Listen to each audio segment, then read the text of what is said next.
The massive space station called Nexus Prime floated in the void between star systems like a giant crystal flower. Its transparent walls caught the light from nearby stars and scattered it into rainbow patterns across the metal corridors inside. Ships from hundreds of different worlds docked at its many ports, bringing representatives from across the galaxy to the most important meeting place in known space. Elena Vasquez walked through the main corridor, her simple black diplomatic suit, making her look plain compared to the colorful robes and strange body shapes of the aliens around her. She carried a small briefcase and wore no jewelry except for a simple wedding ring. Her graying hair was pulled back in a neat bun. To anyone watching, she looked like an ordinary middle-aged woman heading to an ordinary business meeting. But Elena was not ordinary. She was humanity's first ambassador to the Galactic Council, representing a species that most aliens saw as dangerous children who had somehow learned to travel between stars. Behind her, almost invisible in the shadows, walked a man in a dark suit. He was shorter than Elena, with kind eyes behind wire-rimmed glasses and gray hair that was starting to thin on top. He looked like someone's grandfather, the type of man who might work in a library or teach mathematics to young students. His name was Marcus, and he never spoke unless Elena spoke to him first. The other aliens in the corridor barely noticed Marcus. Their eyes seemed to slide right past him, as if he was not really there. This was not an accident. Elena stopped at a large viewing window that looked out into space. The stars stretched endlessly in all directions, and she could see the blue glow of Earth's sun somewhere far in the distance. She had not been home in 2 years. "Nervous, Ambassador?" Marcus asked quietly. His voice was soft and gentle, like a grandfather reading bedtime stories. "Always," Elena replied, "but not about the meeting. I'm nervous about what comes after." Marcus nodded. He understood. Today's meeting was not really about trade routes or mining rights like the official agenda claimed. Today, the other species in the galaxy would try to decide what to do about humanity. They continued walking toward the council chamber, passing groups of aliens who whispered among themselves. Elena caught fragments of their conversations in the common galactic language. "The humans are here," hissed a snake-like creature with scales that changed color as it spoke. "I heard they destroyed 3 pirate fleets last month," buzzed an insect being with 4 arms and rainbow wings. "Impossible. They've only had space travel for 200 years, rumbled a rock creature whose voice sounded like an earthquake. Elena smiled slightly. The rumors about humanity were growing larger and stranger each day. Some were true, most were not. But all of them made the other species nervous. The council chamber was enormous, with seats arranged in concentric circles around a central speaking platform. The walls were made of clear crystal that showed the stars beyond, making it feel like the meeting was taking place in open space. Representatives from over 300 species filled the seats, their various forms creating a bizarre rainbow of life. Elena took her assigned seat in the newest section, the area reserved for species that had joined the council in the last century.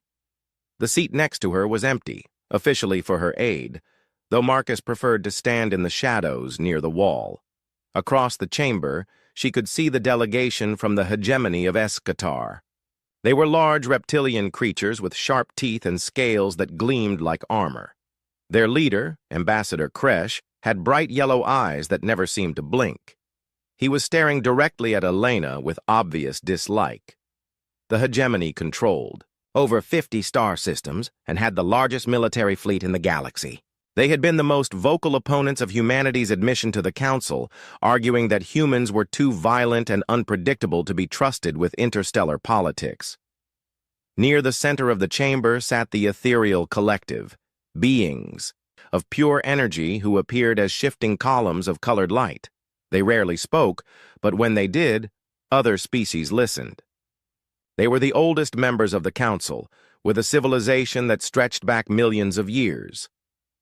The Zephyrian delegation occupied a section decorated with flowing banners and wind chimes that made soft music in the chamber's artificial breeze.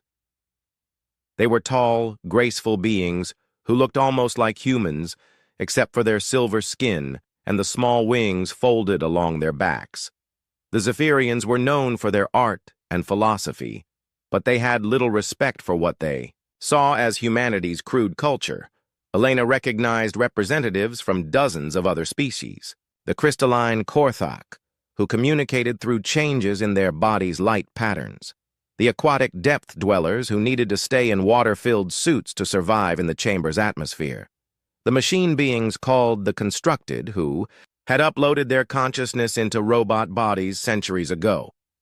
A deep tone rang through the chamber, signaling the start of the session. The current council president, a tall being with blue skin and 4 arms called High Speaker Veltar, stood at the central platform. "Welcome, representatives of the Galactic Council," Veltar announced, his voice carrying easily through the vast space. "We gather today to discuss matters of trade, territory, and the continued peace of our shared galaxy." Elena listened as the first few agenda items were discussed. Mining rights in the Outer Rim, new trade routes through the Spiral Arm, disputes over terraforming rights on uninhabited worlds, standard diplomatic business that kept the galaxy running smoothly, but she could feel the tension building. Every few minutes, another representative would glance in her direction. Conversations would pause when she shifted in her seat. She was being watched, evaluated, judged. Finally, High Speaker Veltar reached the item Elena had been waiting for. Item 7. Review of new member integration and compliance with Galactic Accords, Veltar announced. The chair recognizes Ambassador Kresh of the Hegemony. Kresh stood and moved to the speaking platform with the smooth, predatory grace of a natural hunter. His yellow eyes swept the chamber before focusing on Elena. "Fellow council members," Kresh began, his voice carrying a slight hiss. "We face a crisis that threatens the very foundation of our peaceful galaxy. The species known as humanity has been granted membership in this council, but their actions since joining have been deeply troubling." Elena kept her expression neutral, though she could feel her heart rate increasing.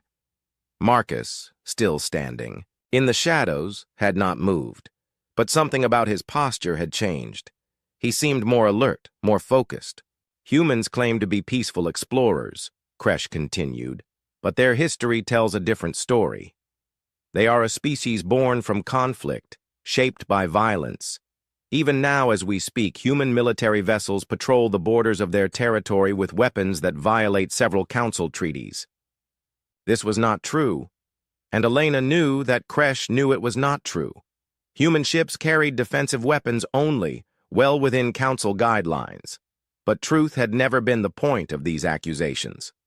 "Furthermore," Kresh said, his voice growing louder, "we have received reports that humans are conducting secret military research in their outer colonies. Research into weapons of mass destruction that could threaten every peaceful species in the galaxy." Murmurs rippled through the chamber. Elena could see that some representatives were nodding along with Kresh's words. The Zephyrian delegation looked particularly concerned, their silver faces drawn with worry. "I call upon this council to take immediate action," Kresh declared. "Humanity must submit to immediate inspection of all their worlds and facilities. They must accept permanent monitors from council peacekeeping forces, and they must agree to limits on their military development and territorial expansion." Other words, Elena thought, they want to put humanity in a cage before we become too strong to control. The chamber erupted in discussion as representatives turned to their advisors and allies. Elena could hear fragments of debate in dozens of languages. "The humans are dangerous," someone was saying, "but they've done nothing wrong," another voice argued. "Not yet," came the reply. High Speaker Veltar called for order, and gradually the noise died down. "The chair recognizes the representative of the ethereal collective," Veltar announced. One of the columns of light drifted to the speaking platform. When it spoke, its voice seemed to come from everywhere at once, like the whisper of wind through empty space. "We have observed the species called humanity for many cycles," the ethereal said. "They are indeed a species born from violence, shaped by conflict and struggle. Their entire evolutionary history is written in blood and conquest." Elena felt her stomach drop. If the ethereals were against humanity, the vote would not even be close. "However," the ethereal continued, "we have also observed their capacity for growth, for change, for sacrifice in service of others. They are dangerous, yes, but danger is not the same as evil. A sharp blade can cut, but it can also defend. Fire can burn, but it can also warm the cold and light the darkness." The chamber fell silent. Elena held her breath. "The ethereal collective will reserve judgment until we have heard from humanity's representative," the being of light concluded, then drifted back to its seat. High Speaker Veltar looked at Elena. "The chair recognizes Ambassador." Elena's voice grew stronger as she continued. "Yes, we are young compared to many of your species. Yes, we are still learning the ways of galactic civilization. But we offer something valuable in return. Our determination to protect what we believe in, our willingness to stand against darkness wherever we find it, and our absolute refusal to abandon those who cannot defend themselves." Some of the representatives were leaning forward now, listening more carefully. "The hegemony asks you to cage us because they fear what we might become," Elena said, her eyes finding Kresh across the chamber. "But I ask you to judge us not by what we might do, but by what we have done. In our short time among the stars, human ships have answered every distress call, defended every trade route, and stood guard against every threat to peaceful commerce." This was true, and everyone in the chamber knew it. Human vessels had gained a reputation for showing up wherever pirates or raiders were causing trouble. "We do not ask for special treatment," Elena concluded. "We ask only for the same rights and responsibilities as every other member of this council. The right to defend ourselves, the right to explore and grow, and the responsibility to protect the innocent and preserve the peace." She returned to her seat amid scattered applause from some sections of the chamber. But she could see that many representatives still looked unconvinced. The debate continued for another hour, with various species voicing their concerns and opinions. The Zephyrians worried about human cultural contamination. The Korthak questioned whether humanity was advanced enough for council membership. The Constructed noted that human technology was developing at an unprecedented and potentially dangerous rate. Finally, High Speaker Veltar called for a recess before the final vote. Elena walked out of the chamber and made her way to one of the observation decks. Marcus followed silently behind her. The deck was nearly empty, giving them privacy to talk. Elena stared out at the swirling colors of a nearby nebula, its gas clouds lit from within by newborn stars. "They're going to vote against us," she said quietly. Marcus stood beside her, his hands clasped behind his back. "Perhaps," he said, "but that may not matter." Elena looked at him. "What do you mean?" Marcus was quiet for a long moment, watching the stars. "There are forces at work here beyond simple politics, Ambassador," he said finally. "The galaxy is changing. Old certainties are breaking down. The species in that chamber are afraid, but not just of humanity. They're afraid of what's coming." "And what's coming?" Elena asked. Marcus turned to look at her, and for just a moment Elena saw something in his kind eyes that made her shiver. Something vast and patient and utterly without mercy. "Change," Marcus said simply, "whether they're ready for it or not." The recess tones sounded, calling them back to the chamber for the final vote. Elena straightened her jacket and prepared to face whatever came next. Behind her, Marcus smiled slightly and followed her back into the light, becoming invisible once again to all but the most careful observers. The vote was about to begin. but Elena had the strange feeling that it would not matter as much as everyone thought. Something else was coming to Nexus Prime, something that would change everything. She just didn't know what. The council chamber felt different when Elena returned from the recess. The air seemed thicker, charged with tension like the moments before a thunderstorm. Representatives huddled in small groups, whispering urgently among themselves. She could see alliances forming and breaking in real time as species calculated the political cost of supporting or opposing humanity.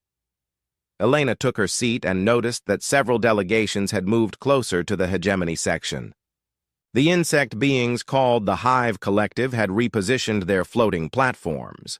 The gas-breathing void dwellers had shifted their containment suits to face Kresh's delegation. Even some species that Elena had thought were neutral were now clearly aligning against humanity. Marcus remained in the shadows, but Elena could sense his attention focusing on the chamber like a laser beam. He had been unusually quiet during the recess, spending most of the time staring out at the stars with an expression she couldn't read. High Speaker Veltar called the session back to order with 3 deep tones that echoed through the crystal chamber. "Before we proceed to the final vote," Veltar announced, "Ambassador Kresh has requested additional time to present new evidence." Elena's stomach clenched. This was not part of the normal procedure. New evidence at this stage meant that the hegemony had been planning something bigger than just a simple vote. Kresh stood and activated a holographic projector in the center of the chamber. 3-dimensional images appeared in the air above the speaking platform, showing star charts of human space. "Fellow council members," Kresh began, his yellow eyes gleaming with satisfaction, "what I am about to show you will prove that humanity poses an immediate threat to galactic peace." The first hologram showed the outer edge of human territory, where new colonies were being established on previously uninhabited worlds. Red markers appeared on several systems, pulsing like warning lights. "These are the locations where human military installations have been detected," Kresh announced. "Not the small defensive platforms they claim to have, but massive fortress worlds capable of launching attacks deep into council space." Elena knew this was a lie. The red markers showed mining operations and civilian research stations, not military bases. But the holographic display made them look threatening, and she could see that many representatives were believing what they saw. "Furthermore," Kresh continued, changing the display to show shipping routes, "human cargo vessels have been detected carrying materials that could only be used for weapons manufacturing. Rare metals, exotic energy sources, and biological samples that violate multiple council treaties." Again, this was false. The materials Kresh was talking about were standard supplies for terraforming operations and medical research, but presented this way, they looked like the components for weapons of mass destruction. The most damaging presentation came next. The hologram showed what appeared to be recordings from human military communications, with voices speaking in Earth. Languages about conquest and expansion and showing these aliens who's really in charge. Elena recognized the recordings immediately. They were from a popular entertainment program on Earth, a fictional drama about space wars. But taken out of context and presented as real military communications, they sounded exactly like proof of humanity's aggressive intentions. "This evidence was gathered by our intelligence services over the past 6 months," Kresh lied smoothly. "It shows clearly that humanity is preparing for war against the Council, using their membership as cover to position their forces for a massive attack." The chamber erupted in shocked gasps and angry chittering. Elena could see fear spreading through the assembled representatives like wildfire. Several delegations were already activating their emergency communication systems, probably calling home to warn their governments. High Speaker Veltar struggled to maintain order as accusations, and demands for immediate action filled the air. "The evidence is clear," shouted the representative of the crystal beings, her voice ringing like breaking glass. "Humanity must be stopped before they can attack. Exile them from council space. demanded a representative of the machine collective, his electronic voice crackling with artificial outrage. "Better yet, contain them permanently," hissed one of the void dwellers from inside his gas-filled suit. "Some species are too dangerous to be allowed freedom." Elena stood and tried to respond, but her voice was drowned out by the chaos. When she finally managed to get High Speaker Veltar's attention, the damage was already done.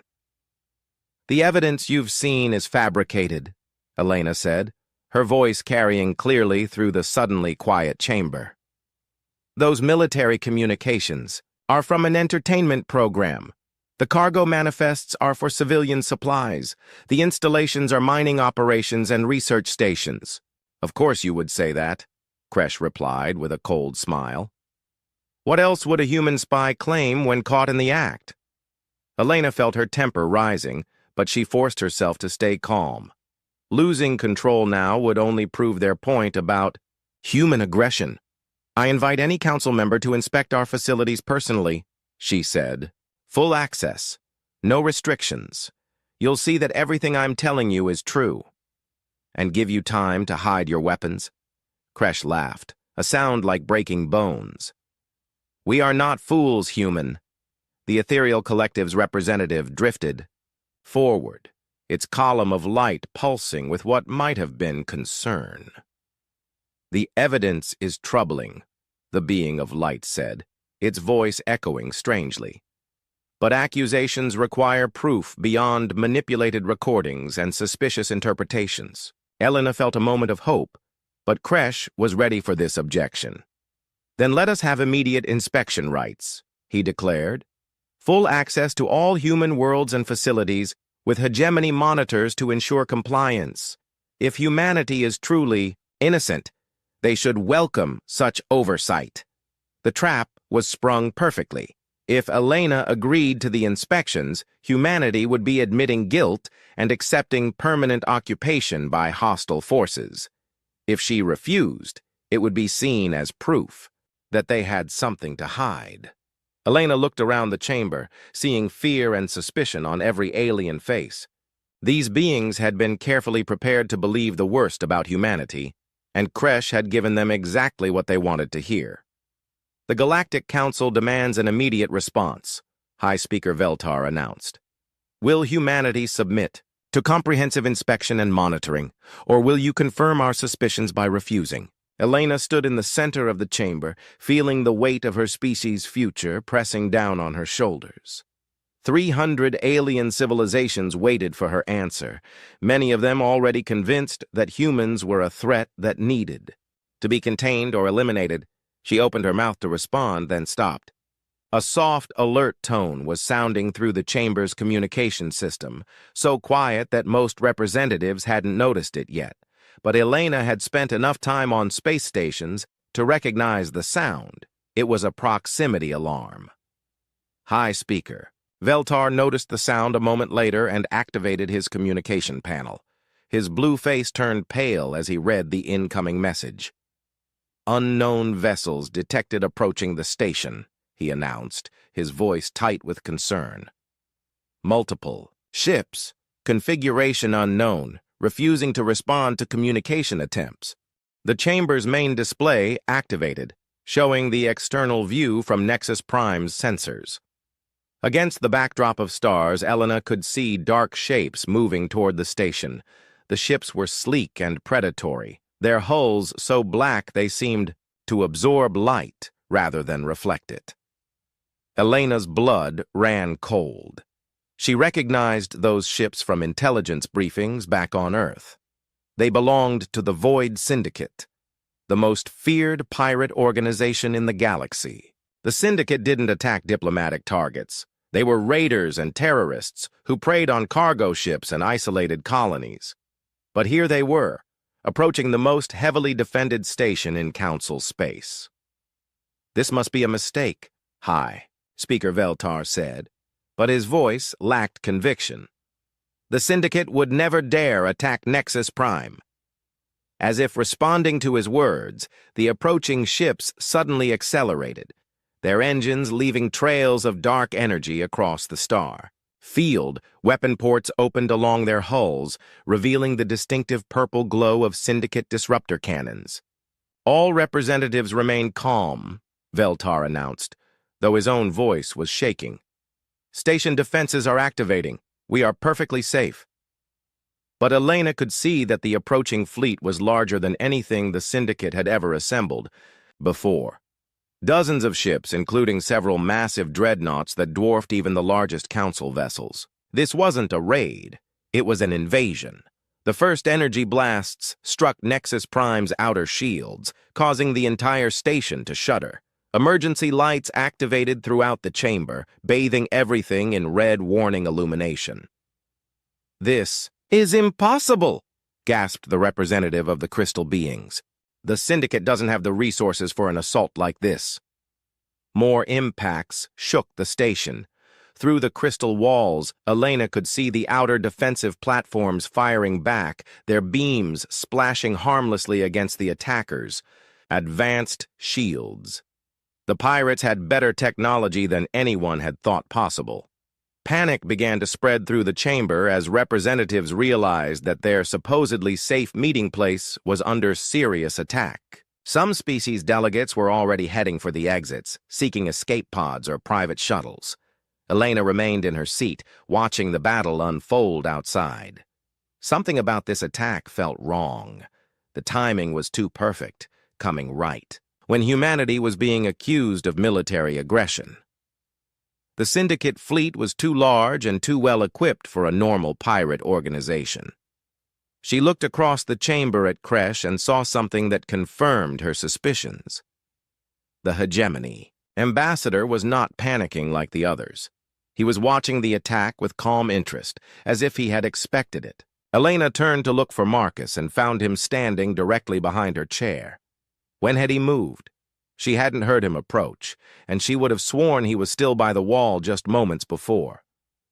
"Marcus," she said quietly, "I think this attack isn't what it seems." "No," he agreed, his voice as calm as always. "It's not." Another massive impact shook the station, and Elena could hear the groaning of stressed metal somewhere in the superstructure. The station's shields were failing faster than they should have been. The pirates had found weaknesses that shouldn't have existed. The hegemony set this up, Elena realized. They're working with the Syndicate. This attack is meant to show that the Council can't protect itself, that stronger leadership is needed. Marcus nodded slowly. "And when the dust settles, Ambassador Kresh will propose that the hegemony take charge of Council security. With humanity branded as traitors, they'll have no opposition to military rule." Elena felt sick. The galaxy was about to be conquered, and humanity would be blamed for it. Every species would believe that human aggression had forced the hegemony to take extreme measures. The lights in the chamber flickered as another section of the station's defenses failed. Several representatives were now running for the exits, abandoning any pretense of dignity. The crystal beings were making sounds, like breaking wind chimes. The Void Dwellers were cycling their life support systems frantically. "Attention all representatives," High Speaker Veltar announced over the emergency communication system. "Prepare for immediate evacuation. This is not a drill." Elena stood and faced the chaos around her. In a few minutes, Nexus Prime would fall to the Syndicate attack. The Galactic Council would be scattered and broken. The hegemony would rise to power on the pretense of restoring order, unless someone stopped it. She turned to Marcus, who was watching the destruction with those kind, grandfatherly eyes. "Can you stop this?" she asked quietly. Marcus tilted his head slightly, considering the question. "The fleet outside? Yes, that would be simple enough. But the real question is whether you want me to reveal what I am to save beings who were ready to cage your species 5 minutes ago." Elena looked around the chamber at the panicking aliens. Many of them had been prepared to vote for humanity's subjugation or exile, but they were still innocent beings who didn't deserve to die for. Their leaders fear and prejudice. "They're afraid of us because they don't understand us," she said. "Maybe it's time they learned what humanity is really capable of." Marcus smiled, and for just a moment, Elena saw something vast and terrible behind his gentle expression. "Very well," he said. "But understand, Ambassador, that once they see what I am, there will be no going back. The galaxy will never look at humanity the same way again." Elena nodded. "Then let's give them something real to be afraid of." Marcus stepped forward into the light, and for the first time since entering the chamber, every alien eye turned to look at him. The quiet man in the dark suit, the grandfather figure who had been so easy to ignore. He adjusted his glasses and smiled at the assembled representatives. "Ladies, gentlemen, and honored beings," he said in his soft, kind voice, "please remain in your seats. I'll take care of this." Then Marcus walked toward the chamber's main exit, moving with the unhurried pace of someone taking a pleasant evening stroll. But as he walked, something about him began to change. The air around him seemed to grow colder. The emergency lights dimmed as he passed beneath them, and several of the most psychically sensitive species in the chamber began to scream. The screaming started with the ethereal collective representative. The being of pure light began to pulse rapidly, shifting from its normal blue glow to harsh red and white flashes. Its voice, usually so calm and ancient, became a high-pitched wail that seemed to come from everywhere at once. "What is that thing?" the ethereal shrieked, its light form writhing like it was in pain. "What walks among us?" The psychic species throughout the chamber began to react next. The mind-walkers, who could read thoughts across vast distances, collapsed in their floating chairs, clutching their heads and moaning. The dream-weavers, beings who lived partially in parallel dimensions, started phase-shifting uncontrollably, flickering in and out of visible reality. Elena watched in growing alarm as Marcus continued his calm walk toward the chamber's exit. The aliens around him were backing away, pressed against the walls and barriers as if he carried some invisible field of terror. But he still looked like nothing more than a kindly older man in a slightly rumpled suit. "Marcus," Elena called out. "What's happening to them?" He paused and turned back to her, his expression gentle and concerned behind his wire-rimmed glasses. "They're seeing what I really am, Ambassador," he said simply. "Most species can't perceive it directly, but those with psychic abilities can sense the truth. Another massive impact shook the station, this one stronger than before. Through the crystal walls, Elena could see that the Void Syndicate ships had moved into close attack formation.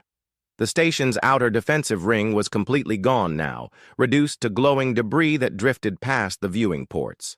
"Station integrity at 40%. Announced the emergency system in multiple languages. "All personnel prepare for hull breach. Repeat, prepare for hull breach." The chamber was in chaos now. Representatives from dozens of species were pushing toward the exits, trampling each other in their panic. The hegemony delegation, Elena noticed, was moving with suspicious calm toward what looked like a private escape route that had been prepared in advance.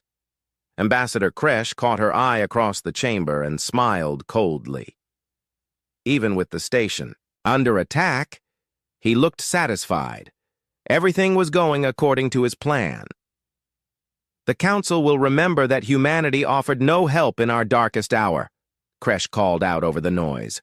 "When order is restored, there will be a reckoning." Elena felt rage building in her chest.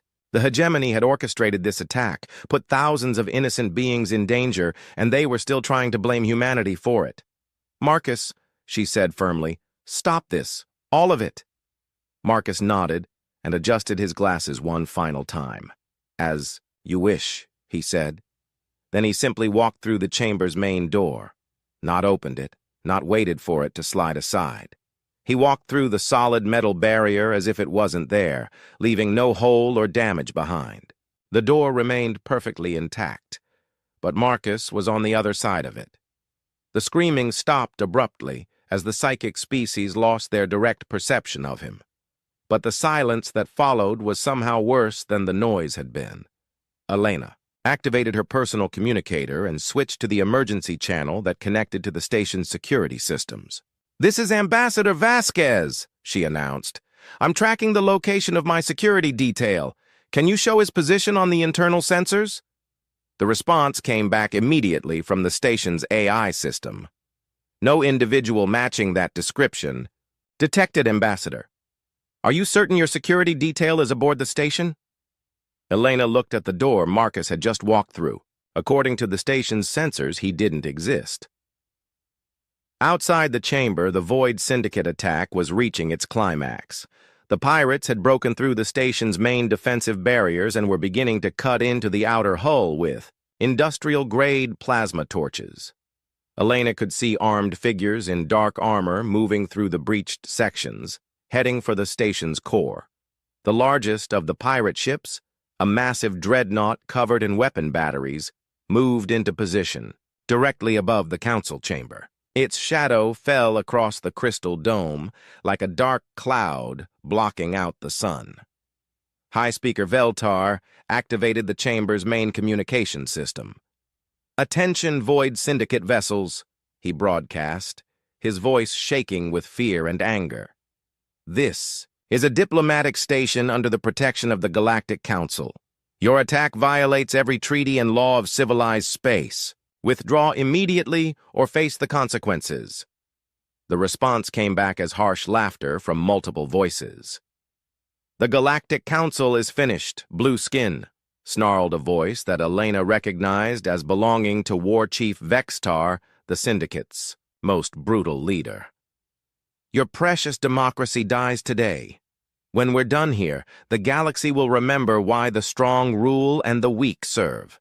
Weapon ports opened along the dreadnought's underside, pointing directly down at the council chamber. Elena could see the purple glow of charging disruptor cannons, weapons powerful enough to vaporize everything inside the crystal dome.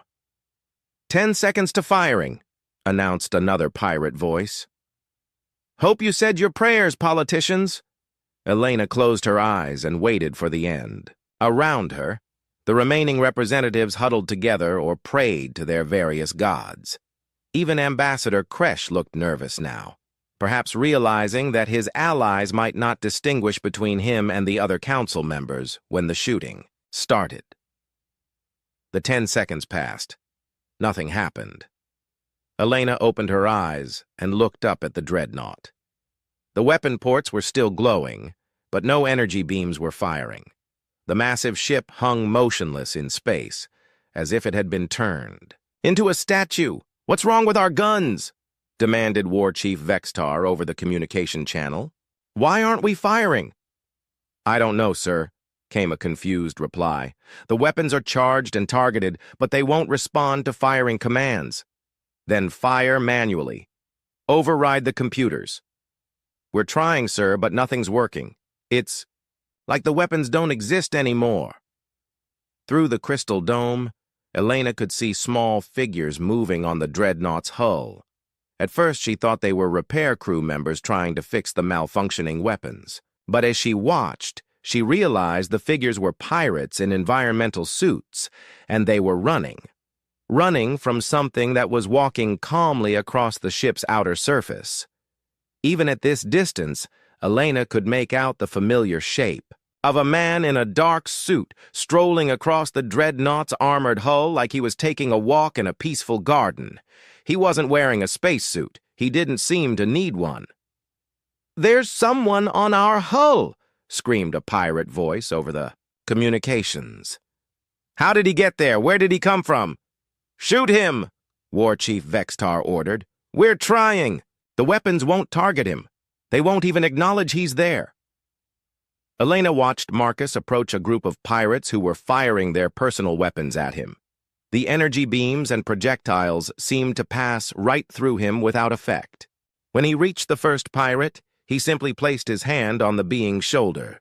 The pirate vanished, not exploded, not disintegrated, not thrown into space. Simply gone. As if he had never existed. His weapon clattered to the hull, but there was no body, no debris, no trace that a living being had been standing there moments before. Marcus moved to the next pirate and touched him gently on the arm. "Gone." The third pirate tried to run, but Marcus caught up to him easily. A brief touch, and another empty spacesuit drifted away from the hull. "What is that thing?" War Chief Vextar's voice had risen to a panicked shriek. "What's happening to my crew?" Marcus had reached the Dreadnought's main airlock. Instead of trying to force it open, he simply walked through the sealed barrier and disappeared inside the ship. The communications channel erupted with screams and confused shouts from inside the Dreadnought. "He's in engineering! How did he get past the blast doors?" "The security systems can't see him. He's not showing up on any sensors. Chief Morgan just disappeared. He was right next to me and then he was gone. Fall back to the bridge. Seal all the sections." Elena realized she was holding her breath. Around her, the surviving representatives were staring up at the Dreadnought in stunned silence. Even the most advanced civilizations in the galaxy had never seen anything like this. The screaming from the pirate ship gradually grew quieter as fewer and fewer voices remained on the communication channel. Whatever Marcus was doing inside the Dreadnought, he was being very thorough about it. "Bridge crew, respond!" War Chief Vextar's voice was barely recognizable now, high-pitched with terror. "Anyone respond! What's happening down there?" Silence. Then, impossibly, Marcus's gentle voice came over the communication channel. "Hello, War Chief," he said politely. "I'm afraid your crew is no longer available. But don't worry, you won't be alone for much longer." "What are you?" Vexatar screamed.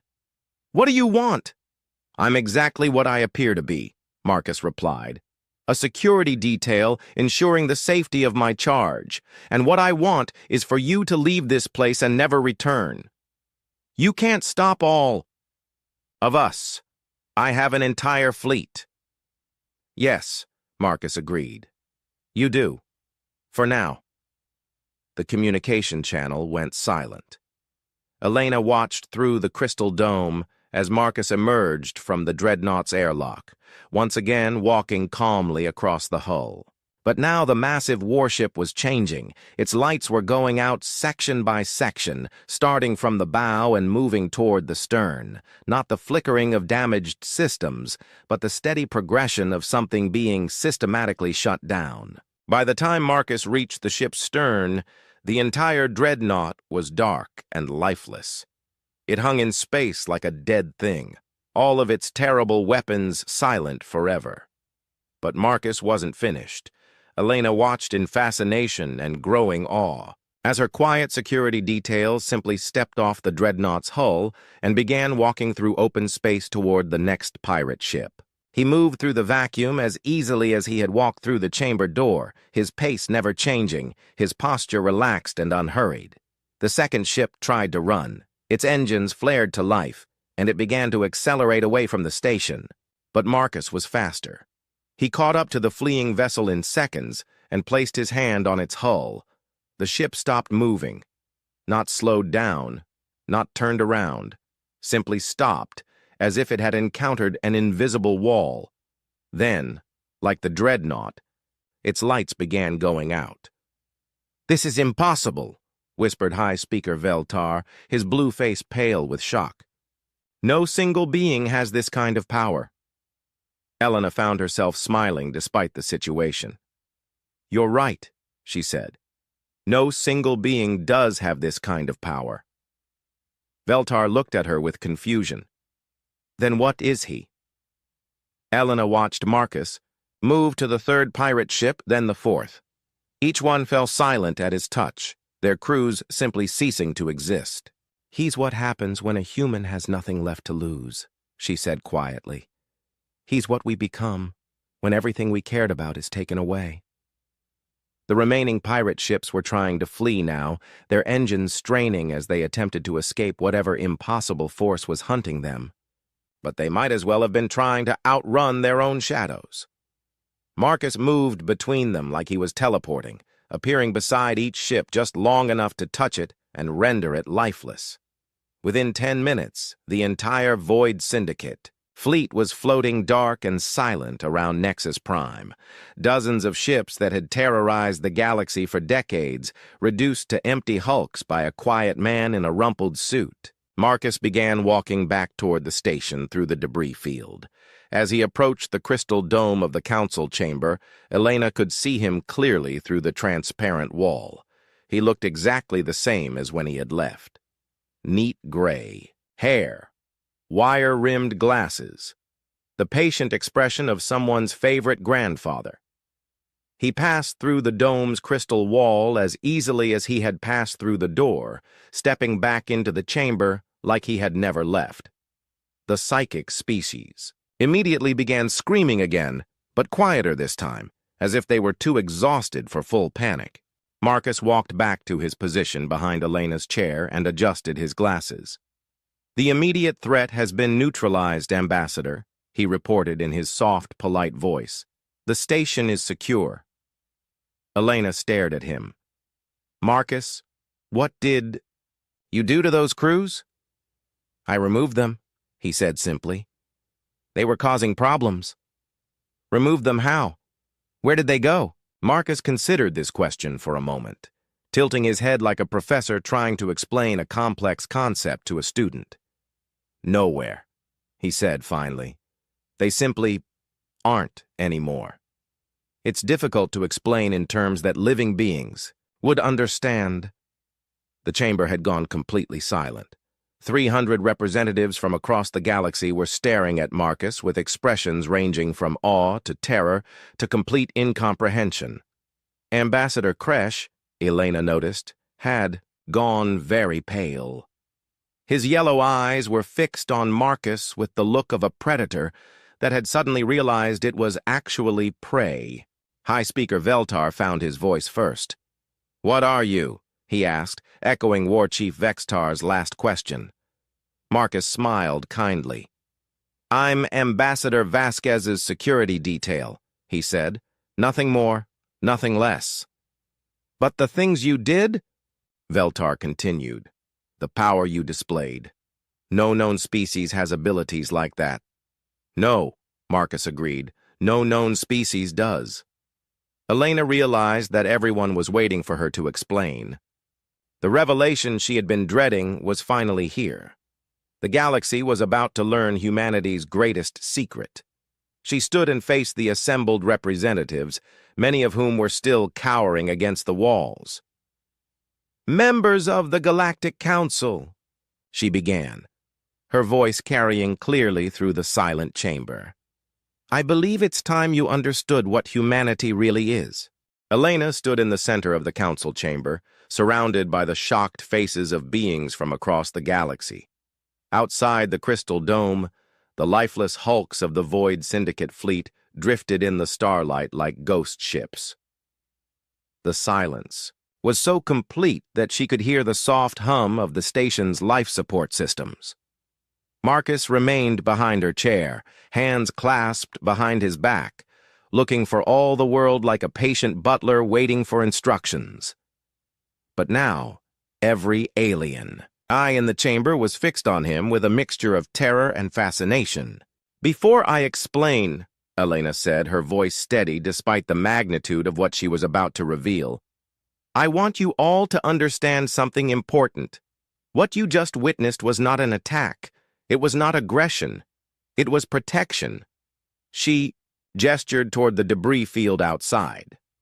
"Those ships came here to kill every being in this chamber. They came to destroy the Galactic Council and plunge our galaxy into chaos. Marcus stopped them because it was his job to keep me safe, and I was in this chamber with all of you." High Speaker Veltar found his voice, though it shook as he spoke. "Ambassador Vasquez, we demand an explanation. What is that being? What species does he represent?" Elena looked back at Marcus, who nodded slightly. "He's human," Elena said simply, "just like me."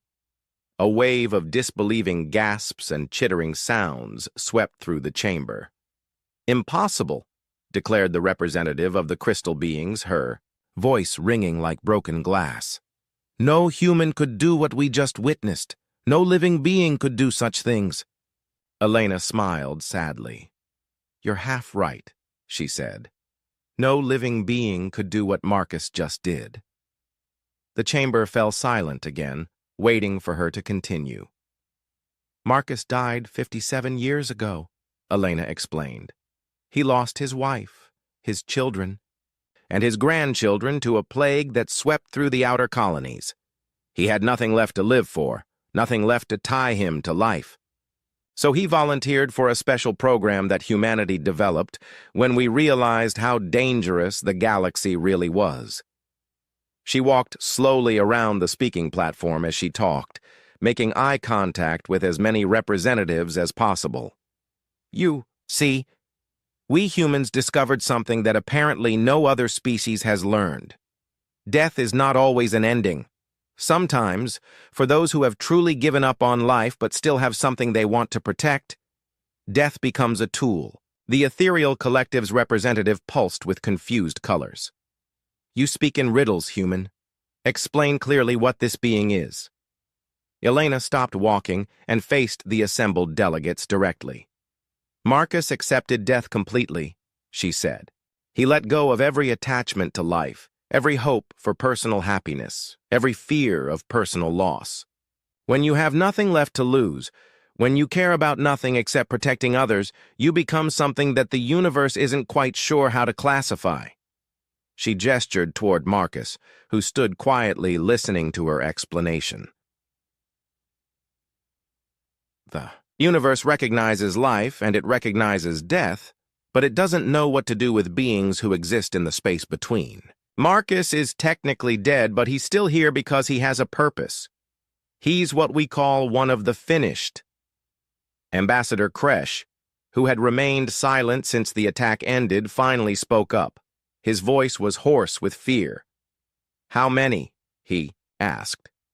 "How many of these finished does humanity have?"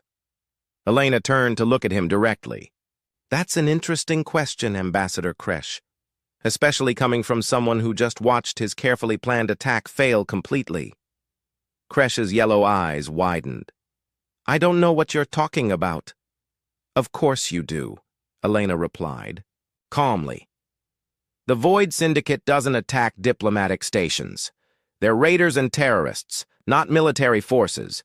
But somehow they assembled a fleet large enough to threaten Nexus Prime, and somehow they knew exactly where to strike to bypass the station's defenses." She walked toward the hegemony delegation, and Elena noticed that several of Kresh's guards were backing away from her. The timing was perfect, wasn't it? Right when you were trying to convince the Council that humanity was a threat. Pirates, conveniently attacked to prove how dangerous the galaxy had become. "How fortunate that you would be here to propose stronger military leadership when the crisis was over." Kresh's scaled face was turning darker with anger and fear. "You accuse me of treason without proof," he snarled. "The hegemony serves the cause of galactic peace." "Actually," Marcus said quietly from behind Elena, "I have proof." Every head in the chamber turned to look at him. He reached into his jacket pocket and pulled out a small data storage device. War Chief Vextar was quite talkative before he stopped existing, Marcus explained in his gentle voice. He provided complete records of his communications with hegemony, military intelligence, including payment schedules and target priorities. He tossed the device to High Speaker Veltar, who caught it with one of his 4 hands. "You'll find everything there," Marcus continued. "Bank transfers, weapon shipments, even recordings of Ambassador Kresh's personal instructions to attack. During the council session." Kresh stood abruptly, his hand moving toward the weapon at his side. "You cannot prove anything," he shouted. "The word of a dead thing means nothing." Marcus tilted his head slightly, and Kresh's hand froze halfway to his weapon. The hegemony ambassador's yellow eyes went wide with terror as he found himself unable to move. "I would recommend against drawing a weapon in the council chamber," Marcus said politely. "It tends to create diplomatic incidents." Elena watched as Kresh struggled against whatever force was holding him in place. His guards were reaching for their own weapons, but they seemed to be having the same problem their leader was experiencing. "Let me be very clear about something," Elena announced to the chamber. "Marcus prevented an attack that would have killed everyone in this room. He Saved your lives. But some of you are probably thinking that humanity has revealed a terrible weapon, something that threatens the balance of power in the galaxy. She paused, looking around at the assembled representatives.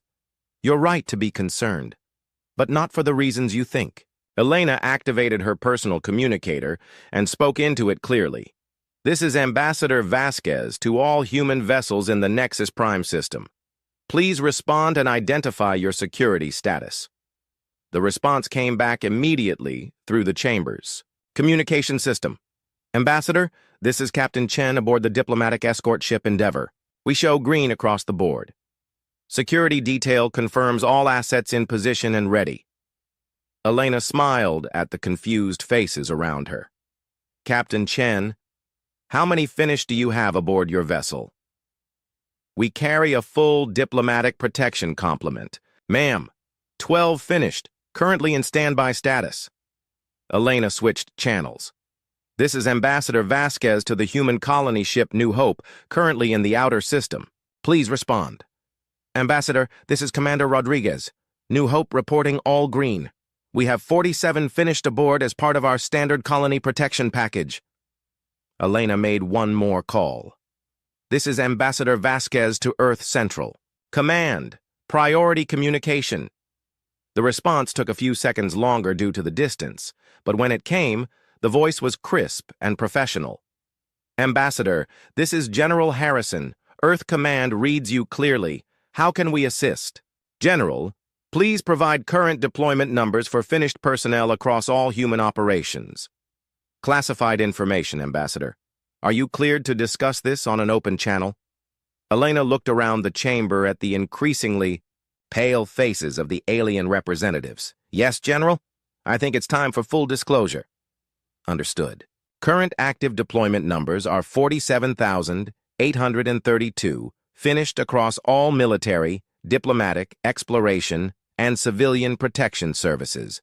An additional 12,000 volunteers are in training status. The chamber erupted in shocked gasps and frightened chittering. Nearly 60,000 beings who had accepted death and become something beyond the universe's normal rules. Thank you, General, Elena said. Vasquez out. She deactivated the communicator and faced the stunned assembly. Now you understand why I said you were right to be concerned, she said. Humanity has an army of the dead, beings who cannot be killed because they're already gone, who cannot be stopped because they have nothing left to lose, who cannot be reasoned with because they exist only to protect what they consider worth saving. Ambassador Kresh managed to find his voice, though he was still frozen in place. This is an abomination, he whispered. The dead should not walk among the living. The dead usually don't, Elena agreed. But humans are very good at refusing to accept the way things usually work. Marcus released whatever force had been holding Kresh, and the hegemony ambassador collapsed into his chair, breathing heavily. The finished are volunteers, Elena continued. People who have lost everything that made life worth living, but who still want to protect others from experiencing the same loss. They give up their existence to become guardians for the rest of us. The ethereal collective's representative pulsed with dim, confused colors. But why reveal this now? Why show us what you are capable of? Elena's expression became serious. Because you were about to make a terrible mistake. You were about to try to cage humanity out of fear. You were about to treat us as a threat that needed to be contained. She gestured toward the debris field outside. The Void Syndicate made the same mistake. They thought they could threaten people under human protection and face no consequences. They learned otherwise. Elena walked back to the speaking platform and stood at its center.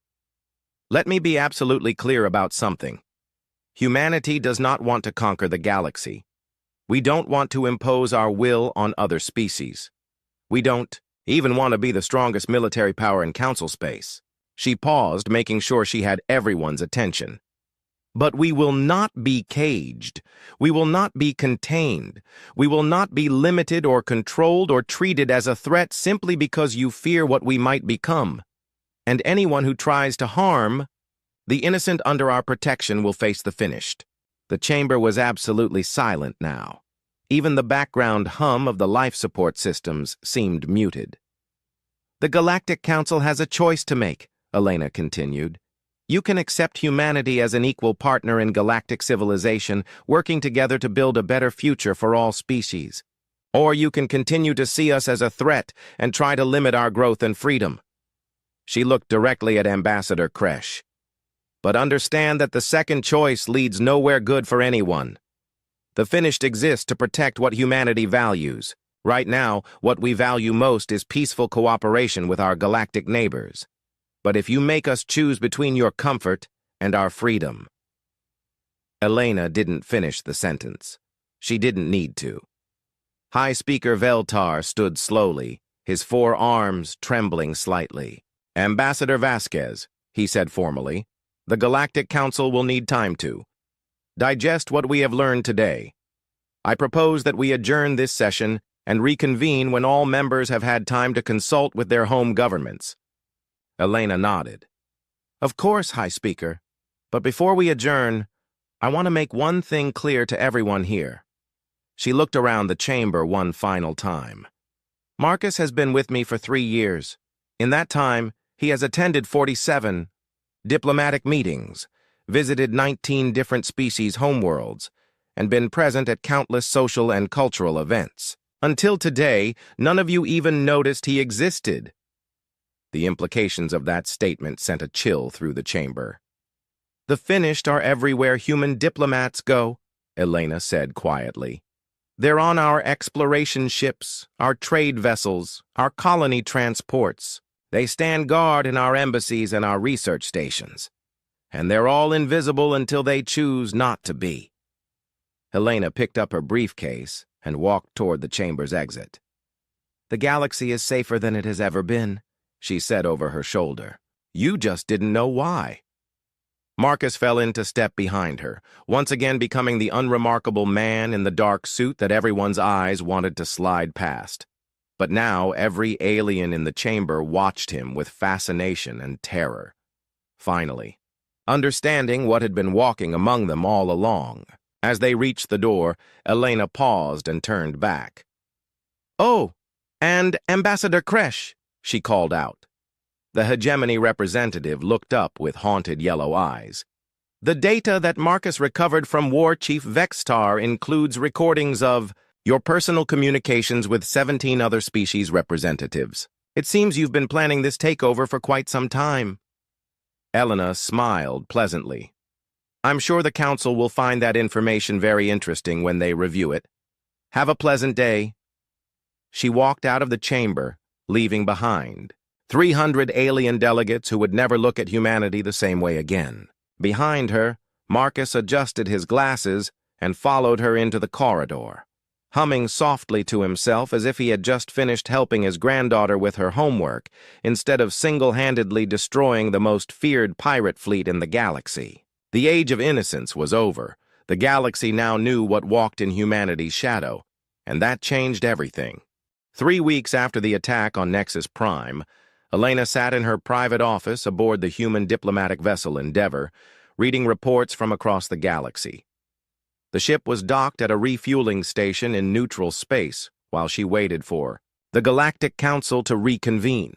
The reports made for interesting reading. The hegemony of Siskatar was in complete chaos. Ambassador Kresh had been arrested by his own government after the evidence of his conspiracy with the Void Syndicate became public. 17 other species had recalled their representatives pending investigations into their involvement with the planned takeover. The mighty hegemony military, once the largest fleet in the galaxy, was splitting into factions as different commanders chose different sides in the political upheaval. But more interesting were the reports of how other species were reacting to the revelation of the Finished. The Zephyrians had sent a formal diplomatic note requesting detailed information about human post-mortality resources and their potential applications in artistic endeavors. Apparently, the idea of beings who existed beyond death had captured their philosophical imagination, The crystal beings had submitted a scientific research proposal asking if they could study the finished to better understand the nature of consciousness and existence. They offered to share their most advanced crystalline computing technology in exchange. The Machine Collective had sent what might have been either a diplomatic inquiry or a business proposal, expressing interest in collaborative opportunities between post-biological entities and mechanically enhanced consciousness systems. Even more surprising were the requests for protection services. 17 different species had quietly contacted the human diplomatic corps asking about the possibility of hiring finished guardians for their own high-risk operations. Apparently, the idea of bodyguards who couldn't be killed was very appealing to beings who lived in dangerous parts of the galaxy. Elena was reviewing a particularly amusing request from a trade consortium that wanted to hire finished personnel to guard their cargo ships when her office door chimed. "Come in," she called. Marcus entered, carrying a cup of tea for her and a small data pad. He looked exactly the same as always, neat gray hair, wire-rimmed glasses, the patient expression of someone's favorite grandfather. But Elena knew that every being on the station was watching her ship nervously, wondering how many invisible guardians were walking their corridors. "Your afternoon tea, Ambassador," Marcus said, setting the cup on her desk. "And a priority message from Earth Central Command." Elena took the tea gratefully. "Thank you. What does Earth Command want?" "They're requesting an update on the galactic situation and recommendations for future policy," Marcus replied. "Apparently several member governments are asking questions about our deployment of finished personnel." Elena activated the data pad and read through the message. It was from General Harrison, the same officer who had provided the deployment numbers during the council session. "Ambassador Vasquez," the message began, "the revelation of the finished program has created significant interest among both human and alien populations. We're receiving volunteer applications at a rate of nearly 3,000 per day, mostly from individuals who have experienced personal tragedies and wish to serve as protectors." Elena paused in her reading. 3,000 applications per day. The number was staggering. "We're also receiving requests from alien governments for various forms of cooperation," the message continued. "Some want to hire our services. Others want to study our methods. A few are offering to share advanced technology in exchange for protection. The Political Affairs Division needs your assessment of which opportunities we should pursue," Elena set down the data pad and looked out the viewport at the stars. In just 3 weeks, humanity's position in the galaxy had completely changed. They were no longer the young, weak species that others could push around. They were now seen as powerful allies or dangerous enemies depending on how they chose to use their unique abilities. "Marcus," she said thoughtfully, "do you think we did the right thing, revealing what the finished really are?" Marcus considered the question carefully, as he always did. The secret was never going to last forever, he said finally. "Too many of us are deployed across too many operations. Someone would have noticed eventually. Better that the revelation came on our terms, when we could control the circumstances." Elena nodded. "And the other finished? How are they handling the attention?" "Most are pleased that they no longer need to hide," Marcus replied. "It was tiring, always having to remain invisible, always pretending to be something we're not. Now we can simply do our jobs without deception." Elena's communicator chimed with an incoming message. She activated it and was surprised to see the face of High Speaker Veltar appear on the screen. "Ambassador Vasquez," the blue-skinned council leader said formally. "I hope I'm not interrupting anything important." "Not at all, High Speaker," Elena replied. "How can I help you?" "The Galactic Council has reached a decision regarding humanity's status," Veltar announced. "We would like to invite you to return to Nexus Prime for a special session tomorrow." Elena felt her stomach tighten. "What kind of decision?" Veltar's expression was unreadable. "That will be announced during the session. But I will say this. The vote was unanimous." The communication ended. leaving Elena staring at the blank screen. A unanimous vote could mean anything. It could mean that all species had agreed to accept humanity as an equal partner. Or it could mean that they had all agreed humanity was too dangerous to remain free. "Marcus," she said quietly, "how many finished are currently assigned to the Nexus Prime system?" 47 aboard various human vessels, Marcus replied immediately, plus myself, 48 total. "And if the Council has decided to try to contain or eliminate humanity?" Marcus's expression didn't change, but Elena sensed something shift in the air around him. "Then they will learn that such decisions have consequences," he said softly. The next day, Elena returned to the Council chamber aboard a human shuttle. As they approached Nexus Prime, she could see that the station had been repaired since the attack. New defensive platforms surrounded it, and additional security ships patrolled the area. But she also noticed something else. Human vessels were among the patrol ships, their crews working alongside Council forces. The chamber itself looked different when Elena entered. The seating had been rearranged, with humanity's section moved from the newest member area to a position of honor near the center. Representatives from across the galaxy filled the seats, but their expressions were very different from the fear and hostility she had seen 3 weeks ago. Many looked nervous, but it was the nervousness of beings meeting someone important, not the fear of confronting an enemy. Others looked curious, studying Elena and Marcus with obvious fascination. A few even looked hopeful. High Speaker Veltar called the session to order and stood at the central platform. "Fellow representatives," he began, "we gather today to address the changed circumstances of our galaxy and humanity's place within it." Elena braced herself for what was coming. 3 weeks ago, we witnessed capabilities that challenged our understanding of what was possible. We learned that humanity possesses resources that could reshape the balance of power in galactic civilization. Veltar paused, looking around the chamber. "We also learned that those resources have been used exclusively for protection and defense, never for conquest or aggression. The finished have walked among us for years, preventing conflicts, stopping pirate attacks, and ensuring the safety of innocent beings throughout Council space." Elena felt a glimmer of hope. "After extensive consultation with our home governments," Veltar continued, "the Galactic Council has reached a unanimous decision regarding humanity's future role in our civilization." The chamber fell completely silent. Effective immediately, humanity is granted full permanent membership in the Galactic Council with all rights and privileges accorded to founding members. Elena felt relief flood through her. But Veltar wasn't finished.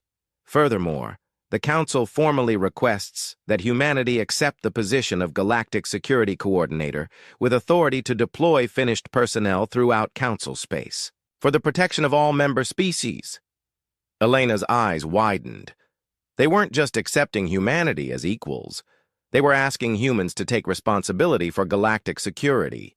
The Council also establishes the Interspecies Cooperation Protocol, Veltar announced, a framework for sharing advanced technologies and resources between humanity and other member species. This includes joint research projects, cultural exchange, programs, and collaborative exploration initiatives. Elena stood and walked to the speaking platform, her mind reeling with the implications of what she had just heard. "High Speaker," she said carefully, "this is far more than humanity expected or requested. We're honored by the Council's trust, but we want to be certain that this decision is based on genuine cooperation, not fear." The ethereal collective's representative drifted forward, its column of light pulsing with warm, welcoming colors. "Ambassador Vasquez," the being of light said, "fear was indeed our initial reaction. But fear gave way to understanding, and understanding led to appreciation." The ethereal paused, its light shifting to deeper, more complex patterns. "For millions of years, the galaxy has known only 2 types of power: the power of advanced technology and the power of superior numbers. Humanity has introduced a third type, the power of absolute dedication to protecting others. Other representatives began to speak up from their seats. The crystal beings have calculated the statistical impact of human protection services, announced their delegate. Pirate attacks in sectors with human presence have decreased by 97%. The Zephyrian Philosophical Academies have declared the Finished to be the greatest example of selfless service in recorded galactic history, added the silver-skinned representative.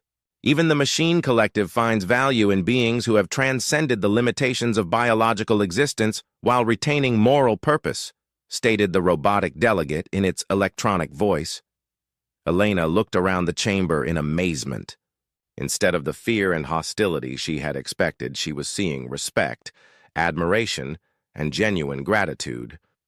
Ambassador Kresch's replacement, a younger hegemony representative named Torval, stood from his seat. The hegemony government wishes to formally apologize for our previous leadership's actions, he announced. We request the opportunity to demonstrate our commitment to peaceful cooperation by offering our finest military vessels to serve under human security coordination.